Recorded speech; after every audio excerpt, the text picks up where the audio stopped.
영광 올려드립니다. 네, 주의 사랑으로 또 그의 길을 걸어가는 우리가 되기를 바랍니다. 오늘 날씨 많이 덥죠? 네, 우리 2층에 계신 분들 더 더우실 텐데 우리 아래층은 조금 낫습니다. 우리 다음에는 아래층으로 내려오셔서 예배를 하셔도 좋을 것 같습니다. 오늘 우리가 읽은 본문을 통해서 다른 복음은 없습니다라는 제목으로 우리가 말씀의 은혜를 같이 나누겠습니다. 여러분, 지금 프랑스 파리에서는 올림픽이 한창입니다. 올림픽에 참여한 선수들은 그동안 갈고 닦고 연습하고 준비한 것들을 다 여기다가 갈아 넣어서 또 이렇게 경쟁하고 시합을 합니다. 모두가 그렇게 될 수는 없는데 그 중에서 메달을 따는 사람들이 있습니다. 여러분, 올림픽에 참여하는 사람들에 있어서 가장 기쁜 소식은 뭐겠습니까? 메달을 따는 거죠. 금메달을 따든지 또 그것이 아니라 다른 메달을 딸지라도 메달을 딴 사람들은 정말 감격과 환희와 그 기쁨에 가득합니다. 탄성을 지르고 환호를 하고 펄쩍펄쩍 뛰기도 하고 너무 감동하면은 울기도 합니다. 얼마나 좋을까요? 여러분, 이렇게 메달을 따면 명예도 얻고 그리고 연금도 주어지고 많은 좋은 것들이 있겠죠. 이렇게 기쁘고 좋은 것이지만 메달이 전부는 아닙니다. 또 메달보다 더 중요한 것들이 있어요. 메달을 못 따도 우리가 행복하게 살 수도 있습니다. 메달보다 더 중요한 것, 절대적으로 중요한 것은 생명이죠. 생명입니다. 우리의 목숨이에요. 여러분과 생명이 제일 중요합니다. 죽을 상황이었는데 만약에 생명을 얻게 된다면 얼마나 기쁘겠습니까? 죽을 병에 걸려 있는 사람에게, 암 환자에게 이것을 치료할 수 있는 치료약이 있다. 얼마나 기쁘겠어요. 다 치료됐다 진단받으면 또 얼마나 기쁩니까? 만약에 누군가에게 포로로 잡혀있는데 자유함을 얻고 새로운 삶의 기회를 얻으면 또 얼마나 기쁘겠습니까? 사형수로 내가 사형당하게 생겼는데 다시 삶을 살 수 있는 기회를 얻으면 또 얼마나 기쁘겠어요. 사형무다들 위기에 있다가 그렇게 새로운 생명의 기회를 얻은 유명한 사람이 도스토옙스키죠. 이 도스토옙스키가 28살 때 정치범으로 찍혀서 사형대 앞에 서게 됩니다. 그에게 남은 시간은 최후 5분. 부모님을 생각하고 친구들 생각하고 감사하는 마음을 가지니까 벌써 2분이 지나갔어요. 이제 3분 남았습니다. 이제 생각합니다. 이제 3분 후면 내 인생은 끝이구나. 내가 다시 한번 이 인생을 살 수 있는 기회를 얻을 수 있다면 얼마나 좋을까. 그 해환 속에서 눈물을 삼키고 있는데 잠깐! 그러면서 멈추시오. 사형 집행 중지 명령이 극적으로 내려온 거예요. 그래서 도스토옙스키가 그 3분을 남겨놓고 다시 살게 됐습니다. 그 기쁨, 감격 어떻겠습니까? 경험하지 않은 사람들은 실감하기가 쉽지 않겠죠. 그 감격을 감사하고 기뻐하는 마음을 담아서 그날 밤에 동생에게 편지를 썼는데 그 내용이 이렇습니다. 지난 일들을 돌이켜보고 실수와 게으름으로 허송세월했던 세월을 생각하니 심장이 피를 흘리는 듯하다. 인생은 하나님의 선물. 모든 순간에 영원히 행복할 수 있었던 것을 조금 더 젊었을 때 알았더라면 이제 내 인생은 바뀔 것이다. 다시 태어난다는 말이다. 이렇게 편지를 썼습니다. 그 이후에 도스토옙스키는 시간의 중요성을 깨닫고 정말 순간순간을 최선을 다해서 그렇게 새롭게 살아갑니다. 그래서 죄와 벌, 백치, 또 카라마조프가의 형제들 이런 불후의 명작들을 부지런히 써내요. 여러분, 시간의 중요성을 깨달았다 하는 말은 생명의 중요성을 깨달았다는 말이에요. 생명의 중요성을 깨닫지 못하면 시간이 중요한지 모릅니다. 오늘을 살아갈 수 있는 에너지와 동력이 없습니다. 근데 이렇게 생명이 소중한 것인데 이거보다 더 중요한 게 있습니다. 그것은 죽음 후에 얻게 되는 영생이에요. 도스토옙스키도 다시 생명의 기회를 얻었지만 나이 들어서 결국 죽었습니다. 죽음 이후에 하나님이 주시는 이 영생, 구원받는 영생, 이것이 가장 중요한 일이에요. 육체의 생명보다 더 중요한 것이 영생을 얻는 일입니다. 그런데 어차피 이 영생에 대해서 관심도 없는 사람, 모르는 사람은 중요한지를 모릅니다. 근데 우리가 그래요. 우리가 살아가면서 정말로 중요한 것을 실감하면서 살아가는 게 아닙니다. 정말로 중요한 것은 사실은 잘 실감을 못합니다. 알지도 못합니다. 그리고 별로 중요하지 않은 것, 그것을 바라보면서 불나방처럼 달려가는 것이 우리들의 어리석은 모습들이죠. 여러분, 어린 자녀들을 키워보신 분들은 알 겁니다. 자녀들이 어릴 때 내 몸과 생명과 건강에 좋은 것을 먹으려고 합니까? 자기 입에 단 거를 먹으려고 합니까? 자기 입에 단 거를 먹으려고 그러죠.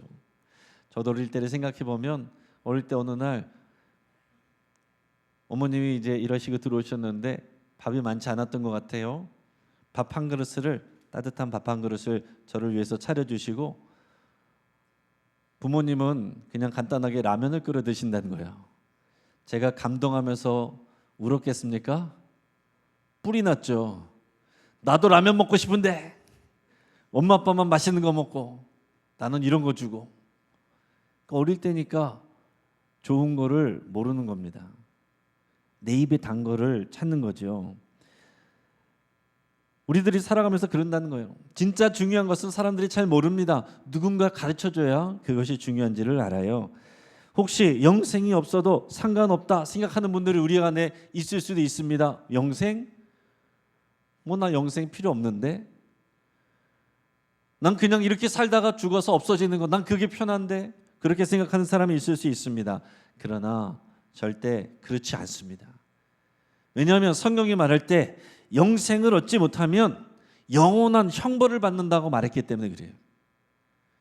영생을 못 받으면 그것으로 끝이 아니라 영원한 형벌이 있는 것입니다. 그래서 우리의 구원은 뭐냐면 영원한 형벌을 받을 수밖에 없는 그 심판받은 우리가 예수님 때문에 그 형벌을 면제받고 죽음을 면제받는 것, 이게 구원입니다. 요한복음 3장 18절 말씀 우리 같이 한번 읽겠습니다. 그를 믿는 자는 심판을 받지 아니하는 것이요 믿지 아니하는 자는 하나님의 독생자의 이름을 믿지 아니하므로 벌써 심판을 받은 것이니라. 아멘.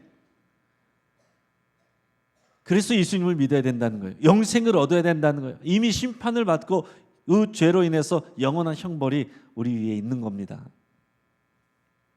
근데 또 그렇게 생각하는 분들이 있어요. 구원도 중요한데 그러나 각자 자기가 믿는 종교 믿으면 되는 거 아닙니까? 왜 꼭 기독교여야 됩니까? 왜 꼭 예수님을 믿어야 됩니까? 너무 편협한 생각 아닙니까? 모든 종교들은 다 똑같고 각 종교에서 거기서 마음을 평안을 얻으면 되고 삶의 용기를 얻으면 되고 거기서 있는 또 구원을 받으면 되는 거 아닙니까? 그렇게 생각할 수 있죠. 이것은 사회적 종교예요. 사회적인 의미의 종교는 그런 겁니다. 옳고 그름이 없어요. 다 각자 저마다의 종교를 선택해서 그냥 자기가 믿으면 됩니다. 거기서 위안을 받고 용기를 얻으면 됩니다. 어떤 종교도 만들어서 믿어도 누가 뭐라 그럴 사람 없어요. 종교의 자유가 다 있는 것입니다. 그러나 참 종교는 그렇지 않아요. 참 종교는 진리에 대한 것입니다. 여러분, 진리는 뭡니까? 나에게는 맞는데 다른 사람에게는 의미 없는 것, 그건 진리가 아닙니다. 다가오는 모든 사람, 모든 시대, 모든 인종, 모든 세상에 있는 모든 사람들에게 똑같이 적용되고 똑같이 중요한 게 그게 진리예요. 참 종교는 진리를 찾고 추구하는 것이 참 종교입니다. 자신에게 맞는 그런 종교를 찾는 거, 그래서 우리는 이렇게 말하면 안 됩니다. 내 스타일에 맞는 종교가 뭐지? 어떤 종교가 내 마음을 편안하게 하지? 참 종교는 그런 질문을 하는 게 아니에요. 참 종교는 어떤 질문을 해야 되냐면 어떤 종교가 진리를 말하고 있는가? 어떤 종교가 분명한 영생과 구원을 보장하고 약속하고 있는가? 그래서 여러분, 교회를 오래 다니신 분들도 기회가 되시면 다른 종교들에 대해서도 열심히 공부해 보세요. 확신을 가져야 됩니다. 우리가 한 번 살고 죽는데 우리 영원한 그 이후에 영생에 대한 문제가 달려 있는데 알고 확신 가져야 되지 않겠습니까? 여러분, 참된 진리와 영생을 알게 되고 확신하게 되면 인생의 방향이 바뀝니다. 분명해집니다. 도스토옙스키가 여러분 목숨을 연장받았는데도 인생의 의미가 달라지고요, 삶의 자세가 달라졌습니다. 그런데 진리와 영생을 알게 되면, 참 종교를 분명하게 확신하게 되면 어떻게 인생이 그대로 갈 수 있습니까? 인생의 방향이 바뀌고 분명해집니다. 예수님의 제자들 보세요. 예수님 만나고 나니까, 예수님이 하나님의 아들이시요 그리스도라는 것을 알고 나니까 이전에 자신의 일했던 직장들, 가정생활 돌보는 거, 그리고 자신의 꿈과 계획들 다 뒤로 물리고 예수님을 위해서 살았습니다. 그게 더 귀한 것인 줄 알았기 때문에 그래요. 사도 바울도 그랬습니다. 기독교인들 잡아다가 체포하는 일에 목숨을 걸었던 사람인데, 부활하신 예수님을 만나고 나니까, 무엇이 참 진리인지를 깨닫고 나니까, 예수님이 누구신지를 알게 되니까 인생이 바뀌어버립니다. 그러니까 고백하기를, 내가 지금까지 귀한 줄을 알고 그것을 얻으려고 달려왔던 것들, 내가 소유했던 것들, 소유하기 위해서 달려갔던 그 모든 목표들, 예수님에 비하니까 그 모든 것은 쓰레기요 배설물이었다, 이렇게 고백합니다. 빌립보서 3장 7절 8절 말씀을 쉬운 성경 버전으로 같이 한번 읽어보겠습니다. 그때는 이 모든 것이 내게 너무나 소중하고 가치 있는 것들이었습니다. 그러나 예수 그리스도를 만난 이후 그 모든 것이 아무 쓸모없는 것임을 알았습니다. 그것들뿐만 아니라 이 세상 그 어떤 것도 내 주 예수 그리스도를 아는 것과 비교가 되지 않습니다. 예수 그리스도를 위하여 나는 모든 것을 버렸습니다. 모든 것이 쓰레기처럼 아무런 가치가 없다는 것을 이제 압니다. 이로써 나는 그리스도를 알게 되었습니다. 아멘.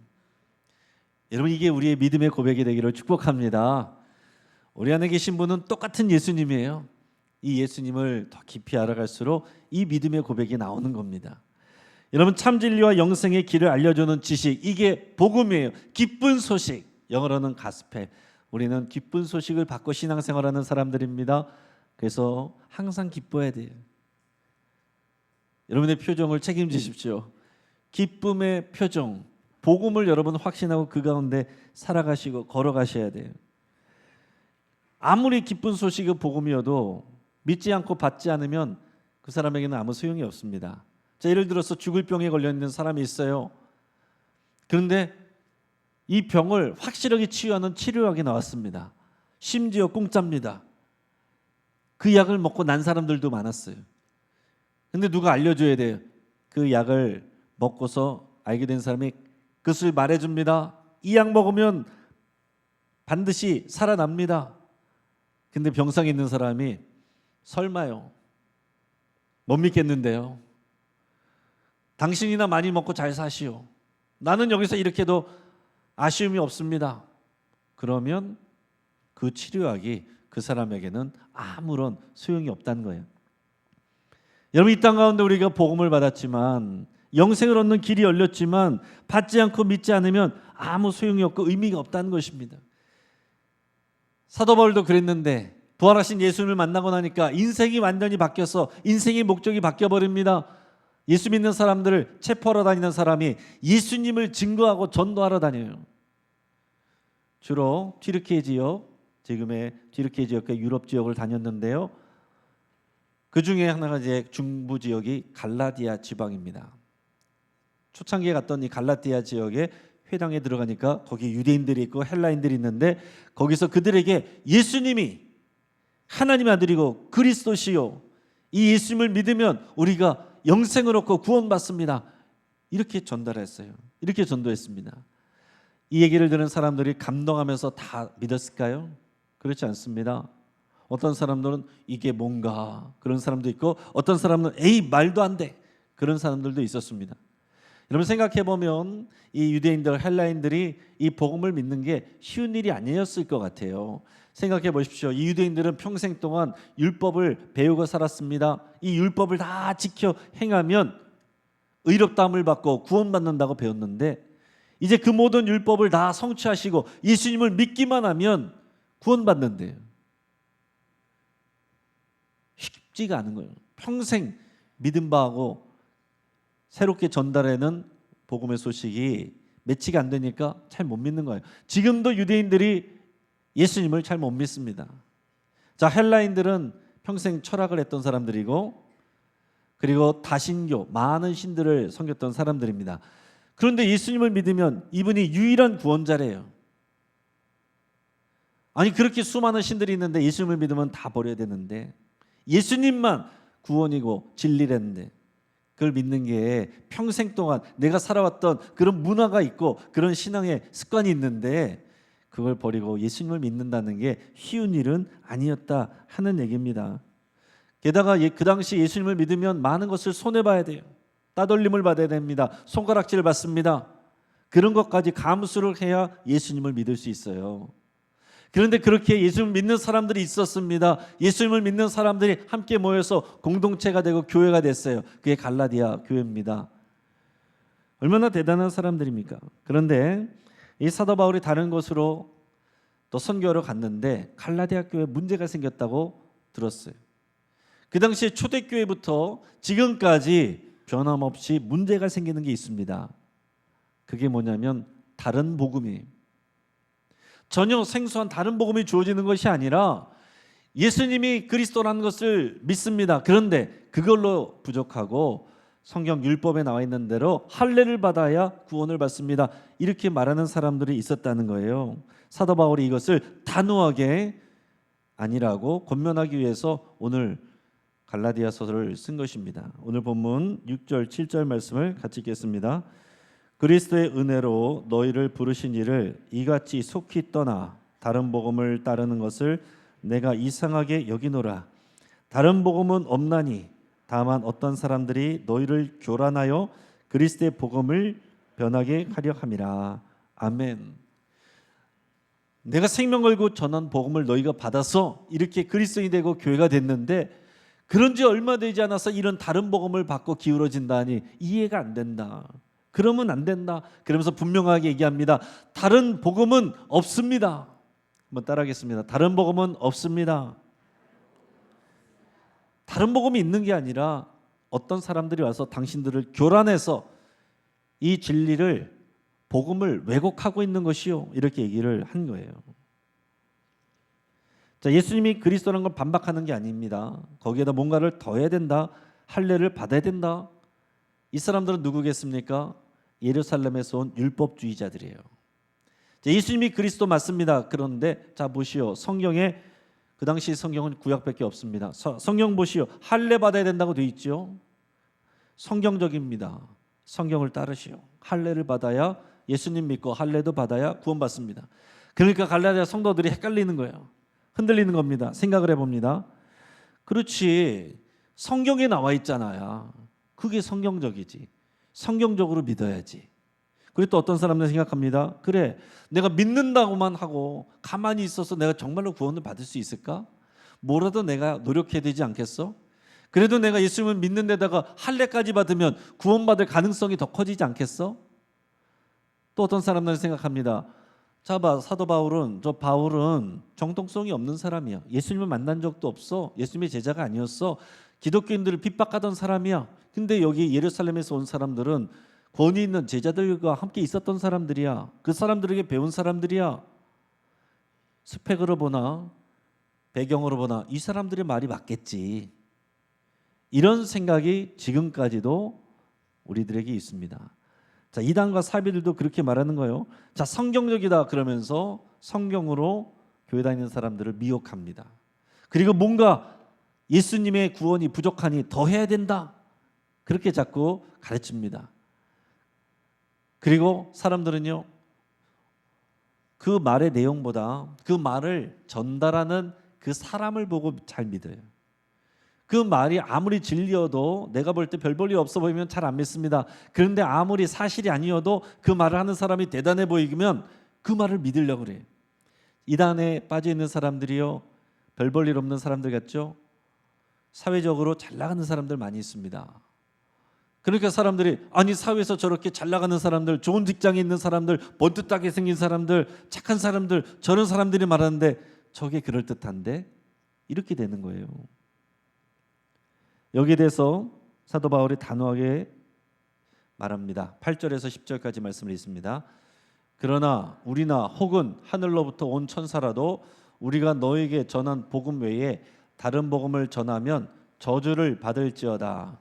우리가 전에 말하였거니와 내가 지금 다시 말하노니 만일 누구든지 너희가 받은 것 외에 다른 복음을 전하면 저주를 받을지어다. 이제 내가 사람들에게 좋게 하랴 하나님께 좋게 하랴 사람들에게 기쁨을 구하랴 내가 지금까지 사람들의 기쁨을 구하였다면 그리스도의 종이 아니니라. 아멘. 자, 여기서 또 하나를 말합니다. 사람들이 자꾸 이렇게 흔들리게 하는 그 원인이 하나 또 있는데 하늘의 천사. 사람들은요 이런 영적인 실체나 영적인 특별한 체험 이런 것들을 잘 믿으려고 그래요. 우리나라 사람들도 마찬가지입니다. 이전부터 원시신앙, 무속신앙에 익숙해 있기 때문에 성경 말씀보다도 누가 꿈을 꿨대, 영적인 체험을 했대, 음성을 들었대, 그러면 그 말을 더 잘 믿으려고 그래요. 근데 사도 바울이 천사가 와서 전할지라도 내가 전한 복음과 다른 것을 전하면 저주를 받을지어다. 다른 복음은 없다. 분명하게 말하는 것입니다. 지난 1992년 10월 28일 밤 12시에 공중으로 들림받는 휴거가 있을 거라고 믿는 다미 선교회 회원들이 그 건물 안에 모여가지고서 이른 시간부터 하얀 옷들, 승천복이라고 해서 자기들끼리 하얀 옷을 맞춰 입고 열심히 기도하면서 12시 땡 하면은 우리 휴거돼서 공중으로 다 올라갈 거다. 그러면서 기다린 사람들이 있었어요. 이 일들이 하도 이제 문제가 돼서 사회적으로 문제가 돼서 방송국에서도 기자들도 취재하러 왔습니다. 자, 거기에 모이는 사람들이 기도하고 찬양 부르고 막 눈물 흘리고 막 기대감이 고조가 되고 은혜가 충만합니다. 12시가 됐어요. 아무 일도 일어나지 않았습니다. 그러니까 누군가 얘기했습니다. 우리나라 시간이라서 그래. 예루살렘 시간으로 그럴 거야. 그래서 예루살렘 시간에 맞춰가지고 더 기다려봤는데 그래도 아무 일도 일어나지 않았습니다. 그리고 그 다음 집으로들 갔어요. 그래서 그 다음날 9시 뉴스에 앵커가 이렇게 얘기했습니다. 그들은 하늘나라가 아니라 자기 집으로 돌아갔습니다. 이게 사회적인 이슈가 돼서 그 당시에 많은 교회들이, 건강한 교회들이 오히려 전도에 어려움을 겪었습니다. 사람들이 볼 때 얼마나 이상해 보입니까? 근데 왜 우리가 볼 때는 다 이상한 사람들 같죠?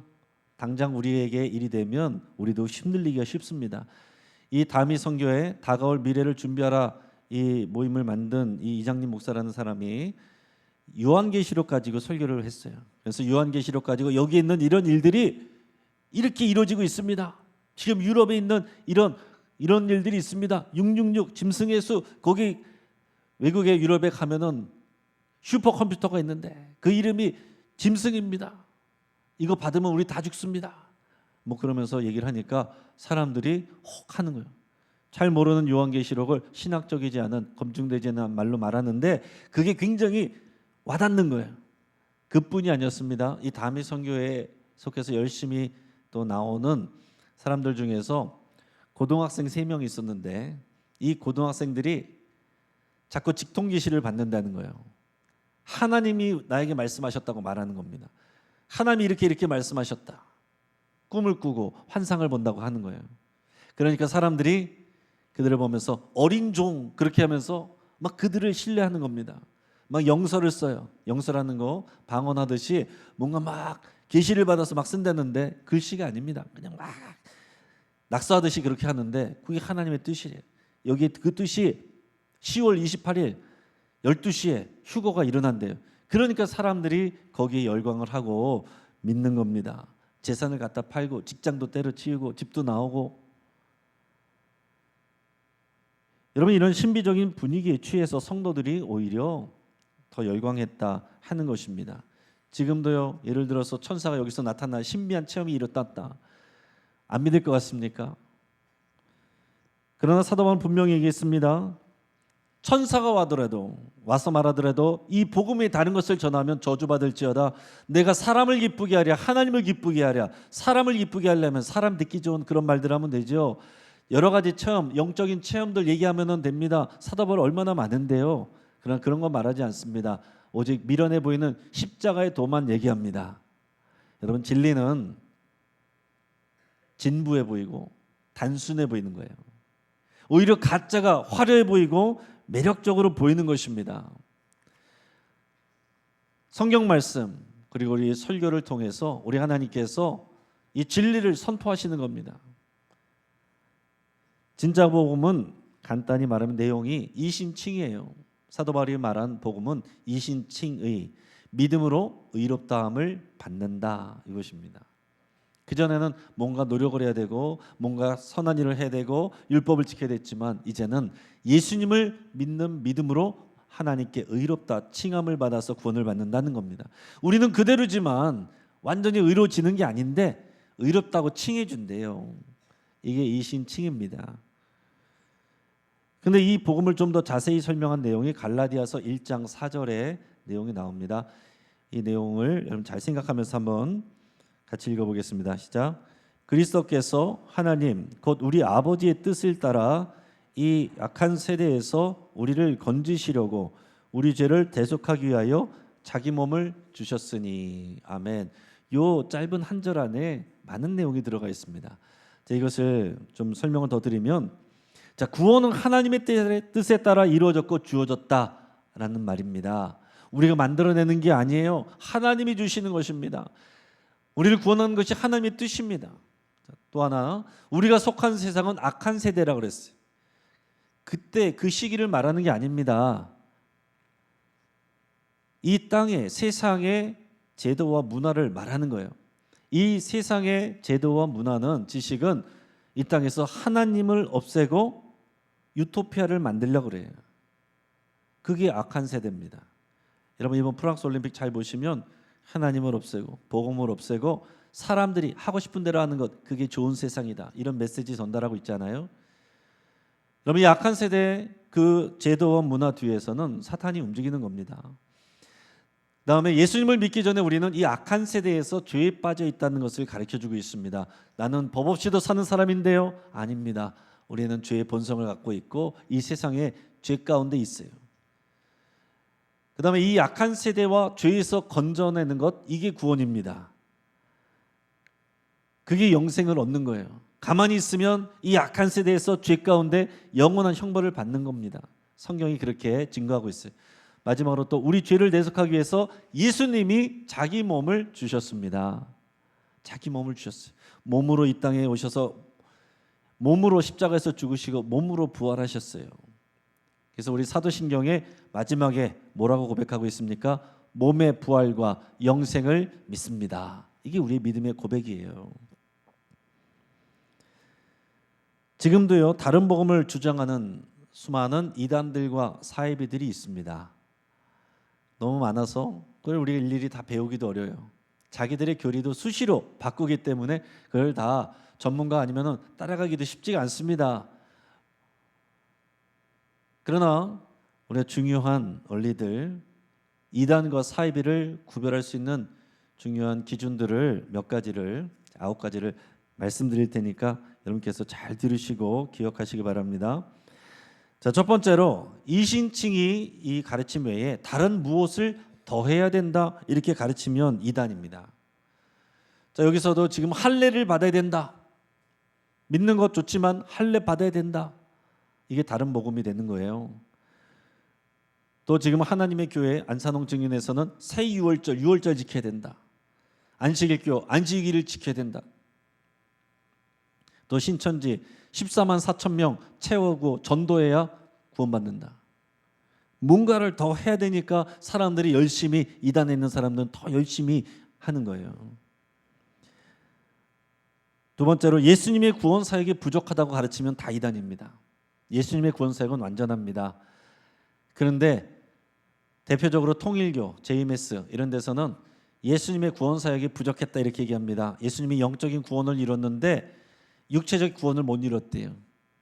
아담과 하와가 저지른 범죄는 성범죄인데 그 육체적으로 더러워졌는데 그건 예수님이 못했대요. 그래서 새로운 재림주가 해야 되는데, 그래서 문선명 이런 교주의 몸의 분비물을 먹거나 아니면 교합하거나 이런 성관계를 통해서 피가 깨끗해진다는 거예요. 이게 피가름 교리입니다.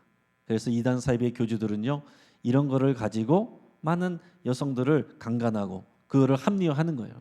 피가 깨끗해지는 거다. 구원받는 거다. 여러분, 예수님의 구원 사역은 부족하지 않습니다. 완전합니다.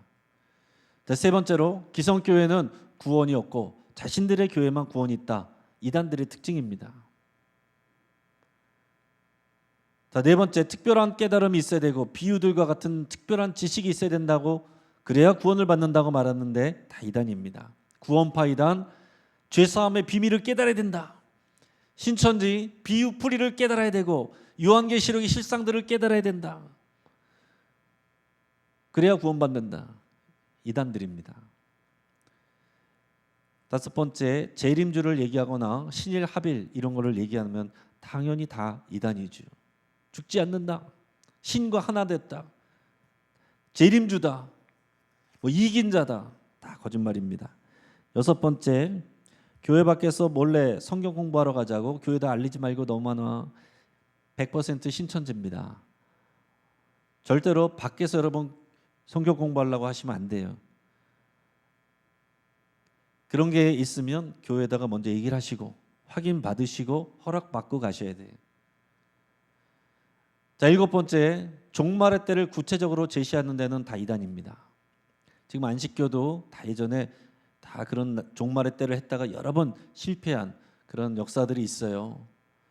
이 종말론파, 여기는 다 이렇게 종말의 때를 맞추려고 합니다. 그러나 성경은 때를 분별하라 말씀하셨지 때를 맞추라고 그러지 않았습니다. 그때는, 그 시기와 때는 천사도 모르고 아들도 모른다라고 그랬어요. 그걸 알려고 하는 것 자체가 어려워지는 거예요. 분별하려고 해야지 그때를 맞추려고 하면 이단되는 거예요. 자, 여덟 번째, 예수님이 몸으로 부활하신 것을 부인합니다. 이 기독교 역사 가운데서 예수님이 몸으로 부활하지 않았다, 몸으로 오지 않았다 이렇게 얘기하는 사람들이 있었어요. 몸의 부활, 몸으로 죽으시고 몸으로 오시고 몸으로 죽으시고 몸으로 부활하셨습니다. 우리도 예수님 따라서 몸으로 부활해요. 이것을 믿는 겁니다. 자, 마지막 아홉 번째, 성경 말씀보다 사람의 체험과 계시를 중요하게 여긴다. 아까 얘기한 것처럼 직통계시, 하나님이 이렇게 말씀하셨어, 꿈으로 보이셨어, 환상으로 보이셨어, 천사가 내게 와서 방문해서 얘기해 줬어. 말씀으로 증거하지 않고 말씀으로 점검받지 않고 거기에 쏙 빨려가는 사람들이 많은 거예요. 여러분, 이런 것들을 주의를 하셔야 됩니다. 그러나 마지막 아홉 번째 같은 것은 일반 교회에서도 그럴 수 있어요. 성령께서 역사하시기 때문에 꿈으로도 환상으로도 하나님께서 우리에게 은혜 주시고 말씀하실 수도 있어요. 그게 문제가 되는 건 아닙니다. 그런데 그거를 성경 말씀보다 더 믿고 그거를 주장하고 따르게 되면 멀쩡한 사람들도, 신앙 좋던 사람들도 이단되는 거예요. 한국교회에 그런 역사가 많이 있었습니다. 자, 사랑하는 성도 여러분, 이렇게 다른 복음을 분별하는 건 너무 중요하지만 그보다 더 중요한 것은 복음을 더 정확히 알고 확신하고 그 복음으로 살아가는 것이 중요한 것입니다. 사실 여러분, 신앙생활에 열정이 없는 사람들은요, 이단 사입에도 잘 안 빠져요. 그럼 그게 더 낫지 않을까 이렇게 생각하는 사람들이 있는데 그렇지 않습니다. 신앙 가운데도 올바르게 가지 못합니다. 그러면요, 사단도 안 건드려요. 왜 그렇습니까? 안전하니까. 사단의 입장에서 쟤들은 내버려도 돼, 별거 없어. 여러분, 우리는 복음 안에서 우리 열심으로 살아야 되는 거예요. 다른 복음은 없습니다. 복음을 분명하게 배우고 확신하시길 바랍니다. 예수 그리스도를 더 알아가시길 바랍니다. 이 복음이 분명해지면 우리 삶의 목적이 분명해지고요, 삶의 의미가 달라지고요, 죽음을 두려워하지 않게 됩니다. 여러분, 그리고 교회와 성도와 이웃을 위해서 헌신하게 돼요. 예수님께 우리 삶을 헌신하게 됩니다. 이 복음 안에서 풍성한 삶을 누리시기를 주의 이름으로 축복합니다. 같이 한번